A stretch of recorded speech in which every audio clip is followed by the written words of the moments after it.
जिसने चोरी करी है, शंकर जी के मंदिर में जाकर थोड़ी सी कथा सुन ली है, कथा सुनकर जहां ये प्राण त्याग रहा है वहां पर बेलपत्री का वृक्ष है, उस वृक्ष के नीचे मरा है, इसलिए कैलाश जाएगा, ये कहीं नरक नहीं जाएगा, ये कैलाश की होगा, ये बेलपत्री के वृक्ष के नीचे मरा,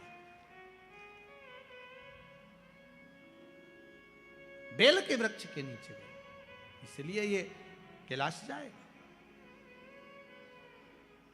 आज भी नियम है, कोई मरता है उसको लेकर जाते हैं, राम नाम सत्य बोलते लेकर जाते हैं, शमशान में जाने पर एक जगह पर उसको विश्राम दिया जाता है। इधर देते कि नहीं देते? इंदौर में देते हैं। एक जगह पर विश्राम दिया जाता है, अर्थी को उतारा जाता है, उतारा करा जाता है, यहाँ उतारो, यहाँ विश्राम दे दो। तो बच्चे पूछते हैं, पापा यहाँ पर ये दादाजी को क्यों उतारा, यहाँ बीच रास्ते में इनको क्यों रोका? तो कहा बेटा यहाँ उतारना पड़ता है। पर बच्चों को ये नहीं बता पाए कि यहाँ उतारा क्यों जाता है, क्योंकि शिव महापुराण में लिखा है कि देवराज नाम के ब्राह्मण के जहां प्राण छूटे थे वहां बेलपत्री का वृक्ष था, इसलिए हिंदू धर्म में रीति है शमशान में ले जाने से पहले कहीं पर बेलपत्री का अगर पेड़ होता था तो उसके नीचे थोड़ी देर अर्थी को रख दिया जाता था कि बेलपत्री की छांव पड़ेगी तो ये जीवात्मा नरक नहीं भोगेगी, शंकर के धाम चली जाएगी, फिर ये सुख भोगने वाली, नरक नहीं, इसको सुख का अनुभव होगा, इसको सुख की प्राप्ति होगी।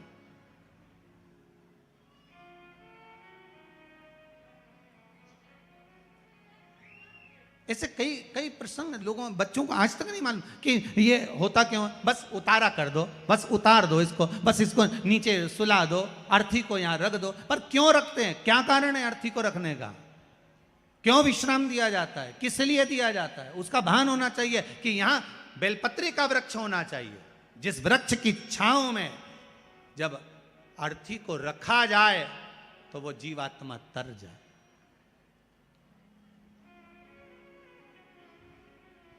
कई लोग कहते हैं गुरुदेव,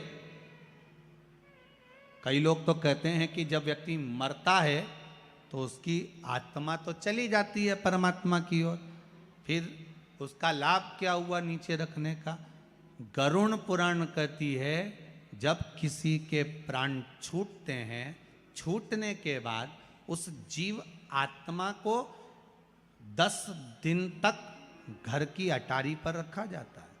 कितने दिन रखते हैं?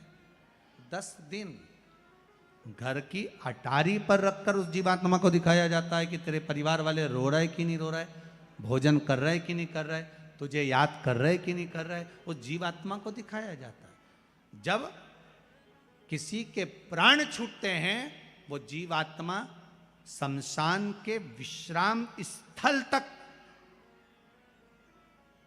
कौन से स्थान तक, जहां अर्थी को उतारा गया है उस स्थान तक घर से जीवात्मा वहां तक जाती है। विश्राम स्थल के बाद में शंकर भगवान उसको संभालते हैं, जीवात्मा वापिस उसकी अटारी पर आ जाती है। 10 दिन तक गरुड़ पुराण कहती है 10 दिन तक जीवात्मा अटारी पर रहती है। कितने दिन रहती है? 10 दिन। और 10 दिन के बाद में जब जीवात्मा चली जाती है तब जाकर फिर लोग अपना अपना क्रम करते हैं। इसीलिए तो 10वें दिन वो कहते हैं ना, वो घाट पे जाके होता है, क्या होता है? घाटे का काम। घाटे का काम नहीं है, जो मरा उसको घाटा ज्यादा लगा, इसलिए उसको कहा घाटे का काम है। बेचारा इतना फ्रिज, कूलर, वॉशिंग मशीन सब छोड़ छुड़ा के चला गया, कितना घाटा लगा होगा। उसकी एफडी पूरी पड़ी की पड़ी रह गई, बैंक में जमा की जमा रह गया, और वो जीवात्मा चली गई, सब पड़ा रह गया, सब दर्द।